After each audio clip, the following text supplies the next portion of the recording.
Hello everyone, मैं हूं रुकिया से और आप देख रहे हो पढ़ ले दुरुस्त का। मेन एम है आप लोग को free of the cost education provide करना। तो दोस्तों, आज हम लोग इस वीडियो में क्या पढ़ने वाले हैं। आज हम लोग इस वीडियो में एक छोटा सा टॉपिक इस चैप्टर का, उसका नाम है बेल्जियम एंड श्रीलंका। वो हम आज इस लेक्चर में कवर करने वाले हैं। जैसा कि दोस्तों मैंने आपको पहले ही बता दिया था अपने इंट्रोडक्शन वीडियो में कि जो पावर शेयरिंग है कॉन्सेप्ट है। अब यहाँ पे एक सवाल उठता है जो हम लोग पढ़ रहे हैं अभी, बेल्जियम और श्रीलंका। वो हम लोग क्यों पढ़ रहे हैं, क्यों पढ़ रहे हैं? इसलिए पढ़ रहे हैं कि जो पावर शेयरिंग है जो एक कॉन्सेप्ट है, मतलब कि एक चैप्टर एक कॉन्सेप्ट है जिसमें स्टोरी चाहिए होता है, स्टोरी की जरूरत होती है। मतलब स्टोरी की जब जरूरत होगी पावर से, मतलब मान लीजिए कॉन्सेप्ट है पावर शेयरिंग, उसमें स्टोरी चाहिए होता है।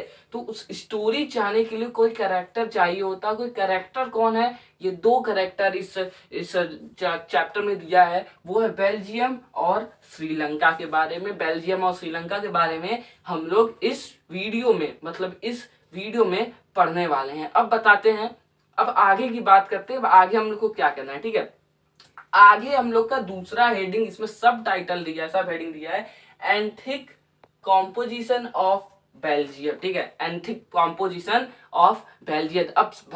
अब यहाँ ये सवाल उठता है कि अब एंथिक मतलब क्या होता है। What do you understand by ethic? Ethic मतलब देखो भाई, एंथिक मतलब ऐसा चीज होता है जो डिवीजन करता है। मतलब कोई, मान लो एग्जाम्पल ले लो, कोई कल्चर का कोई डिवीजन कर रहा है। मान लीजिए एक एग्जाम्पल आप लोग यहाँ ले लीजिए कि एक यहाँ पे भीड़ है, बहुत से लोग हैं, बहुत से लोग हैं भीड़ में, बहुत ज्यादा भीड़ है और बहुत से लोग उसमें, और उसमें ये 6 लोग हैं। ठीक है, 6 लोग हैं हम लोग के पास, 6 लोग हैं हम लोग के पास।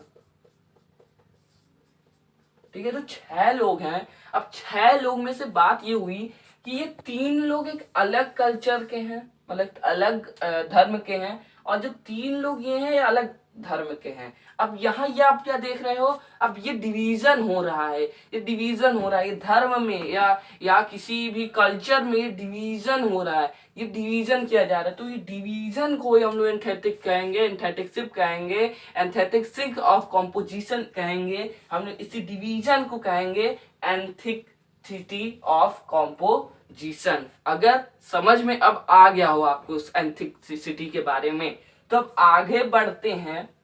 अब बताते हैं, अब हम लोग चलते हैं अपने सब टाइटल की ओर, मतलब सब हेडिंग की ओर, जो है एंथिक ऑफ कंपोजिशन ऑफ बेल्जियम। ठीक है, अब देखिए पहली पॉइंट इसमें दी हुई है। क्या पहली पॉइंट दी हुई है? इसमें पहली पॉइंट ये दी हुई है 59% lives in the Flemish region. Flemish region मतलब कि एक बेल्जियम में एक ऐसा जगह है जो फ्लेमिश रीजन है, मतलब फ्लेमिश रीजन, वहां फ्लेमिश लोग रहते हैं। कोई रीजन है, मतलब कोई कल्चर है, वो जैसे मैंने डिवीजन बताया ना, वो कोई कल्चर है फ्लेमिश रीजन। और मान लीजिए कोई कल्चर है Flemish region and speak Dutch language. जो फ्लेमिश रीजन है वो रहते हैं बेल्जियम में, और वो क्या करते हैं, डच लैंग्वेज बोलते हैं, मतलब डच लैंग्वेज उन लोग बोलते हैं। डच लैंग्वेज जो बोलते हैं वो कितने परसेंट है? 59% लोग जो हैं वो डच लैंग्वेज बोलते हैं। कहाँ पे? बेल्जियम में। बेल्जियम में कहाँ? फ्लेमिश रीजन में। जो 59% लोग हैं वो डच लैंग्वेज बोलते हैं बेल्जियम में, फ्लेमिश रीजन में। ठीक है, अब दूसरा पॉइंट कहाँ है, आप लोग को इस सवाल में आ रहा होगा कि फ्लेमिश रीजन कहाँ है बेल्जियम में। अभी रुक जाइए, ठीक है, रुकिए थोड़ा सा, फिर मैं बताता हूँ कि फ्लेमिश रीजन कहाँ है। क्योंकि मैं यहाँ मैप नहीं बना सकता, तो आप लोग अपने एनसीईआरटी बुक खोल के रखिएगा, उस मैप को मैं समझाऊंगा अपने हिसाब से, कैसे समझाना है वो मैं जानूंगा। ठीक है, अब देखिए दूसरा पॉइंट यहाँ पे है, another 40% people live in the Wallonia region and speak French. मतलब ये बोल रहा है कि जो और 40% लोग हैं, जो और 40%, मतलब कि और जो 40% लोग हैं, मतलब कि जो और जो 40% लोग हैं वो वॉलिनिया रीजन में रहते हैं। अब वो नहीं रहते हैं आपके फ्लेमिश रीजन में। इसमें 2 रीजन आ गया, 2 कल्चर आ गया। मान लीजिए एक कल्चर है फ्लेमिश रीजन, एक कल्चर है वॉलिनियम रीजन। ठीक है, ये 2 रीजन आ गए इसमें। अभी जो 2 रीजन आ गए हैं उसमें वॉलिनियर रीजन की बात करें तो उसमें लोग क्या स्पीक करते हैं, क्या कौन से लैंग्वेज में बोलते हैं? फ्रेंच लैंग्वेज में बोलते हैं, जो 40% है। कहां पे? वॉलियन में। अब यहाँ पे आपको यहाँ पे ये दिख रहा होगा इस 2 पॉइंट के बाद कि ये जो डच लैंग्वेज है वो मेजोरिटी में है 59% के साथ, और ये मिनोरिटी में है 40% के साथ। वॉलिनियर रीजन में क्या बोला जाता है? फ्रेंच बोला जाता है। कितने परसेंट लोग बोलते हैं? 40% लोग वॉलिनियर रीजन में क्या बोलते हैं? फ्रेंच बोलते हैं। वॉलिनियर रीजन में बेल्जियम में एक रीजन है फ्लेमिश रीजन, जैसे बताया कल्चर ले लीजिए, फ्लेमिश रीजन है। और दूसरा एक और रीजन है जो है वॉलिनियर रीजन, जिसमें लोग क्या बोलते हैं? फ्रेंच लैंग्वेज बोलते हैं। कितने परसेंट लोग बोलते हैं? 40% लोग फ्रेंच लैंग्वेज बोलते हैं। Remaining 1% of Belgian speak German. अब आप सोच रहे हो कि जर्मन लोग यहाँ पे कैसे आ गए?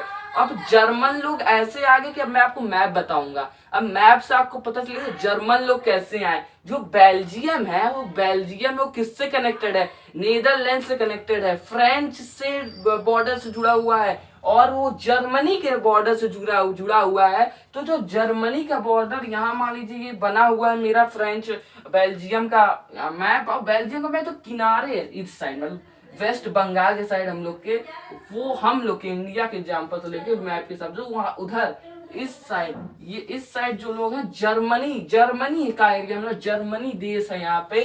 तो वो थोड़े बहुत जो 1% लोग हैं वो कोने में लाइनिंग बना होगा आपके एनसीईआरटी में ऐसे ऐसे करके पिंक कलर से, वो होंगे हम लोगों के जर्मन स्पीकर जो जर्मनी के बगल में है। ठीक है, जर्मनी के बगल में है, जस्ट बगल में एकदम एकदम सटा हुआ है बॉर्डर जर्मनी से उस साइड का। वहां पे जर्मन लैंग्वेज जो बोलने वाले लोग होते हैं वो बोलते हो कितने परसेंट है? 1%, मतलब अब 100% हो गया। ठीक है, अब आगे की बात आते हैं। अब बात यहाँ पे आप ले लीजिएगा एग्जाम्पल के तौर पे। मैं आपको किसी और के तौर पे पॉइंट है पहले बता रहा हूँ, फिर तो आपको एग्जाम्पल भी बताऊंगा कि इस पॉइंट का एग्जाम्पल मेन क्या है। ठीक है, अब देखिए इन द कैपिटल है बेल्जियम का कैपिटल क्या है? ब्रसली कैपिटल है हम लोग के बेल्जियम का। ये इंपॉर्टेंट चीज है, टिक द करेक्ट ऑप्शन में एमसीक्यूज में ये आ सकता है कि जो कैपिटल क्या है बेल्जियम का? ब्रसली था। उस वक्त की बात थी। अभी आप देख रहे हो मेजोरिटी में कौन है? डच लैंग्वेज है, और आप देख रहे हो माइनॉरिटी में कौन सा लैंग्वेज है? फ्रेंच लैंग्वेज है। ठीक है, अब उसके बाद की बात तो कैपिटल में बात किया जाए, मतलब कि उसके राजधानी में बात किया जाए तो 80% लोग वहां पे फ्रेंच लैंग्वेज बोलते हैं।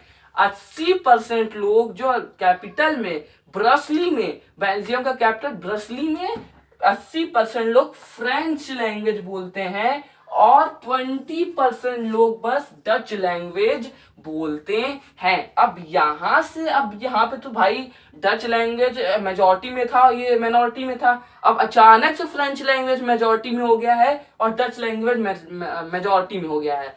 अब बताइए कि ये जो परसेंटेज है, इस परसेंटेज से क्या लग रहा है? फ्रेंच लैंग्वेज अभी आपके यहाँ पे मेजॉरिटी में कहा जा रहा है, और हम लोगों का डच लैंग्वेज माइनॉरिटी में अब आ चुका है इस कैपिटल के बाद। एग्जाम्पल ले लीजिए हम लोगों का इंडिया से। ठीक है, इंडिया कैपिटल क्या है? दिल्ली है। दिल्ली है कि इंडिया कैपिटल, और इंडिया के कैपिटल दिल्ली है। तो एग्जाम्पल ले लीजिए, इन्हीं का लैंग्वेज ले लेते हैं। एग्जाम्पल ले रहे दिल्ली में 80% लोग जो हैं, जो 80% लोग हैं वो फ्रेंच लैंग्वेज बोलते हैं, और जो 20% लोग हैं वो डच लैंग्वेज बोलते हैं, क्योंकि पहले से डच लैंग्वेज मेजॉरिटी में था। अब यहाँ पे बस डच लैंग्वेज कैपिटल में से 20% लोग बोलते हैं तो वो माइनॉरिटी में आ जाएगा, और फ्रेंच जो लैंग्वेज है वो 80% लोग बोलते हैं तो वो मेजॉरिटी में चला जाएगा। तो गाइस यही था एथनिक कॉम्पोजिशन ऑफ बेल्जियम। अब आगे की बात कर देते हैं। ठीक है, रीजन क्या है टेंशन का? मतलब कि इस बार रीजन क्या है टेंशन का? रीजन क्या होगा टेंशन का? क्योंकि टेंशन ले रही है बेल्जियम, इसलिए रीजन है कि यहाँ देख रहे हो क्या आप, जो रीजन है रीजन्स जो रीजन है, फ्लेमिनीज रीजन, वॉलिनियंस रीजन, ये डिवाइडेड है। मतलब कि डिवाइडेड मतलब डाइवर्सन है इन लोग का, ये लोग डिवाइडेड है, अलग अलग है, इन लोग का पावर अलग अलग सबके पास है। अब यहाँ पे बोल दिया जाए अगर जो फ्रेंच है जो मेजोरिटी में है, अगर वो मतलब कमजोर कर दे, मतलब डच तो कमजोर है ही, अब फ्रेंच मेजोरिटी में है, अगर वो उन लोग के ऊपर चढ़ जाए कि मैं ये करूंगा, ये देश होना चाहिए, ये होना चाहिए, तो दिक्कत होगा।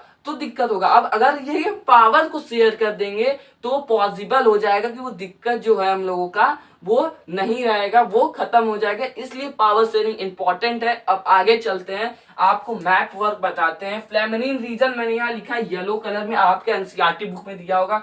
डच स्पीकर है तो ऊपर होगा, नॉर्थ साइड में होगा, वो नॉर्थ साइड में होगा, ठीक है। जो पिंक रीजन है तो आपके मैप पे दिया होगा एनसीईआरटी बुक में, वो फ्रेंच स्पीकर है, वो साउथ साइड में होगा, ये नॉर्थ साइड में होगा। मैं एरो बना देता हूँ, लिख देता हूँ, ठीक है, ये साउथ साइड में है। अब साउथ साइड में है आपका, तो अब ये जो लाइन वाला जो लाइन बना है, और वो कौन बोलता है, जर्मन लोग बोलते हैं, वो हम लोग का ईस्ट साइड में है। मतलब कि नीचे से, मतलब जैसे फ्रेंच मान लीजिए, फ्रेंच है पूरा, फिर इसके बाद अब इधर जाओगे ना ऐसे, जहाँ वेस्ट बंगाल हम लोग का है वो ईस्ट साइड है, वो ये हम लोगों का यहाँ पे जर्मन लोग हैं। यहाँ जर्मन लोग बोलते हैं, क्या बोलते हैं, स्पीक करते हैं जर्मन लैंग्वेज। तो गाइस ये तो था aesthetic city of composition of Belgium. अब हम लोग पढ़ेंगे श्रीलंका के बारे में, मतलब कि aesthetic city composition of Sri Lanka. अब देखते हैं श्रीलंका में कौन कौन से एंथेटिक सिटी है, कौन कौन से यहाँ पे रीजन को डिवाइड किया गया है, कैसे डिवाइड किया गया है। अब वो सब हम लोग श्रीलंका वाले में पढ़ेंगे, और फिर दोनों को कनेक्ट करके देखेंगे कि दोनों में क्या अंतर है, और किस लिए इन्होंने इस पावर शेयरिंग को चूज किया था, किस लिए इन्होंने मेजॉरिटी, मतलब श्रीलंका ने मेजॉरिटी को चूज किया था। तो गाइस चलते हैं एंथेसिटी ऑफ कंपोजिशन ऑफ श्रीलंका की तरफ बिना किसी देरी। तो गाइज ये रहा एंथेसिटी ऑफ कॉम्पोजिशन ऑफ श्रीलंका। जैसा कि मैंने आपको एंथेसिटी के बारे में बताया हुआ है, बेल्जियम में आपको स्टार्टिंग बताया था कि एंथेसिटी मतलब क्या होता है। अब यहाँ बारी आता है एंथेसिटी कॉम्पोजिशन ऑफ श्रीलंका के बारे में। जैसा कि आप मैप में अभी आप एनसीईआरटी खोले होगे तो देख पा रहे होगे कि उसमें मैप में कई से कलर्स होंगे, एक येलो कलर, एक रेड कलर। जो येलो कलर वाला है वो मेजोरिटी में पूरे श्रीलंका में फैला हुआ है, वो है मेजोरिटी, वो है सिन्हालास, उसे कहते हैं हम लोग, उसको कहेंगे सिन्हालास। सिन्हालास क्या है, क्या उसको लैंग्वेज है कि कोई रिलीजन्स है, क्या है, वो मैं आपको बताता हूँ, ठीक है। अब चलते हैं पहले पॉइंट की तरफ इस चैप्टर के, कि इस टॉपिक के, कि Sri Lanka has a diverse population, ठीक है। फिर उसके बाद सेकंड पॉइंट है the major social school are the Sinhalas speakers. Sinhalas speaker है 74%। मतलब कि पॉइंट ये हम यहाँ ये बात निकल के आ रही है, जो श्रीलंका में है वो सिन्हालास स्पीकर कितने परसेंट है, 74% सिन्हालास स्पीकर है, बस 74%।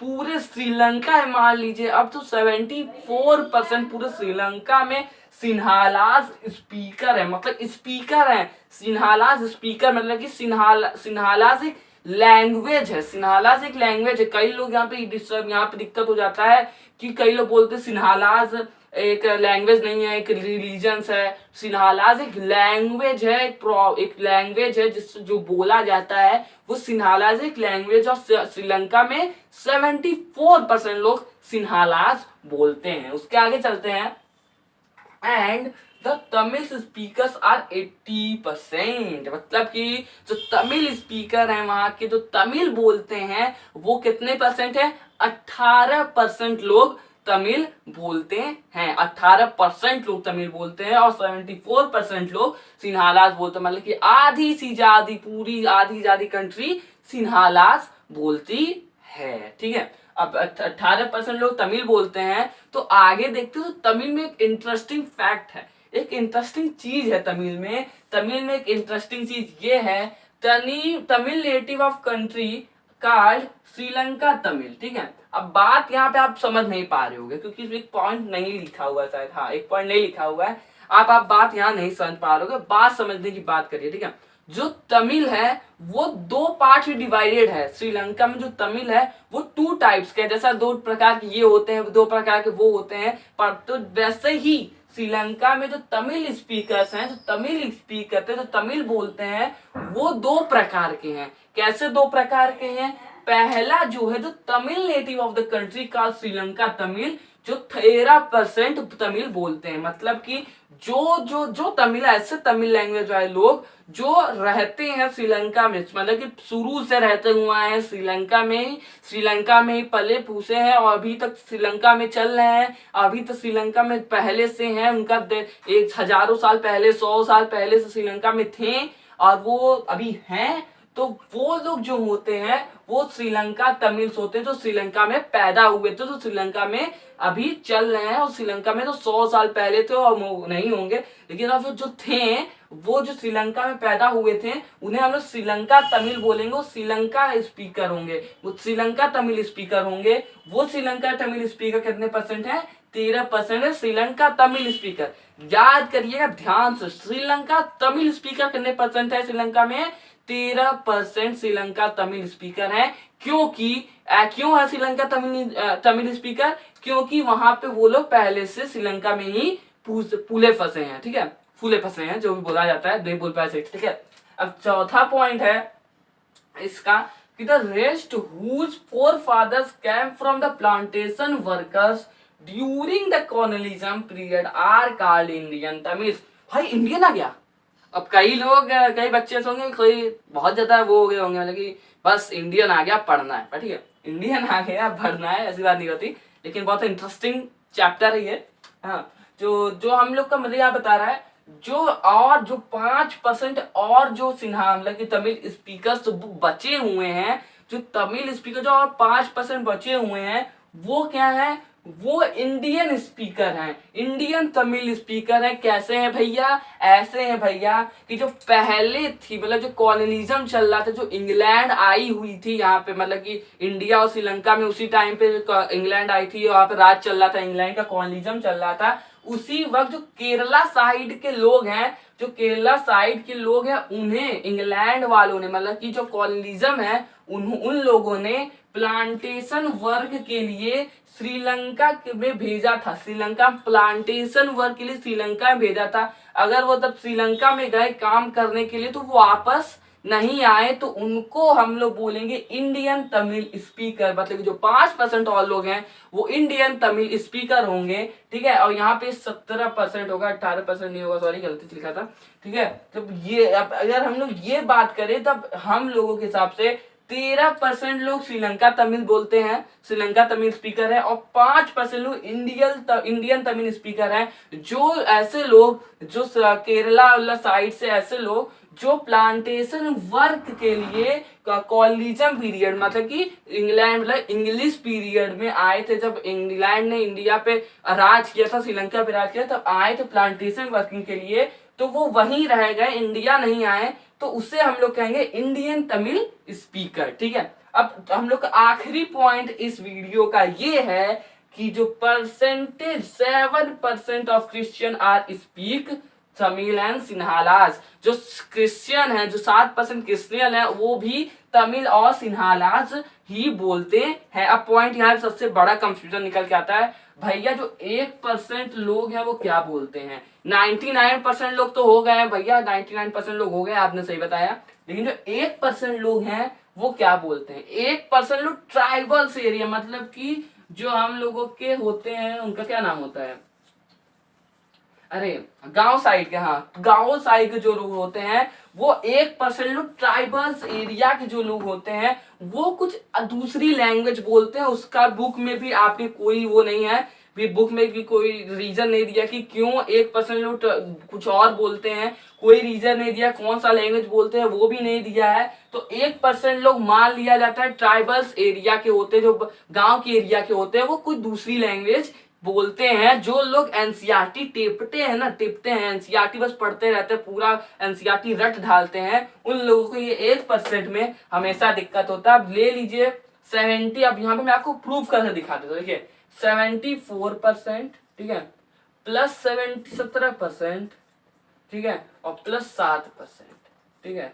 अब मैं जोड़ दूंगा 7 7 14 4 18, ठीक है, 7 1 8 9, 7 1 8 9 99, सॉरी 99% लोग होंगे यहाँ पे जो बोल रहे हैं। अभी आप 99% लोग भैया बोल रहे हैं, बस 99% ही बोल रहे भैया, ये बात है, 99% लोग ही बोल रहे हैं, और जो 1% है ना वो ट्राइबल्स एरिया में है, जो कोई दूसरा लैंग्वेज बोलते हैं, वो 1% यहाँ जोड़ देंगे तो ये होगा हम लोग का 100%, तब ये 100% होगा। अब ये जो हम लोगों का ये जो एंथिक कॉम्पोजिशन ऑफ श्रीलंका है, अब इसमें टेंशन कौन सा होगा, कौन से टेंशन निकल के आ रहे हैं, यही टेंशन निकल के आ रहा है कि हर एक लोग डिवाइडेड हैं, डाइवर्जन हो चुका है हर एक लोगों का, इस टाइप का डाइवर्जन हो चुका है, और मेजोरिटी में इस पर सिन्हाला जो बहुत ज्यादा मेजोरिटी में है, अब वहां पे बहुत ज्यादा मेजोरिटी में है, तो वहां पे जो लोग हैं, जो तमिल स्पीकर्स लोग हैं, उन लोग को बहुत दिक्कत होता है, ठीक है। तो अब इस टाइप का जो निकल के आया प्रॉब्लम, जो डिवीजन हुआ है हर एक रिलीजन्स का, हर एक लैंग्वेज का बोलने वाले, तो उससे थोड़ा दिक्कत आता है, इसलिए पावर शेयरिंग की जरूरत होती है, ठीक है। तो आज इस वीडियो में इतना ही, intensity of composition of Sri Lanka तक बहुत है, इतना आज के लिए बहुत इनफ है आपके लिए। अब हम लोग अपने नेक्स्ट वीडियो में पढ़ेंगे मेजोरिटिज्म इन श्रीलंका, मेजोरिटिज्म क्यों श्रीलंका में आया, कैसे आया, किस लिए आया, वो हम लोग लेक्चर नंबर 3 में पढ़ेंगे इस चैप्टर के। तो गाइस, अगर आपको मेरा ये वीडियो पसंद है तो मेरे वीडियो को लाइक कर दीजिएगा, चैनल सब्सक्राइब करके बेल आइकन दबाना मत भूलिएगा। Thank you very much for watching my video.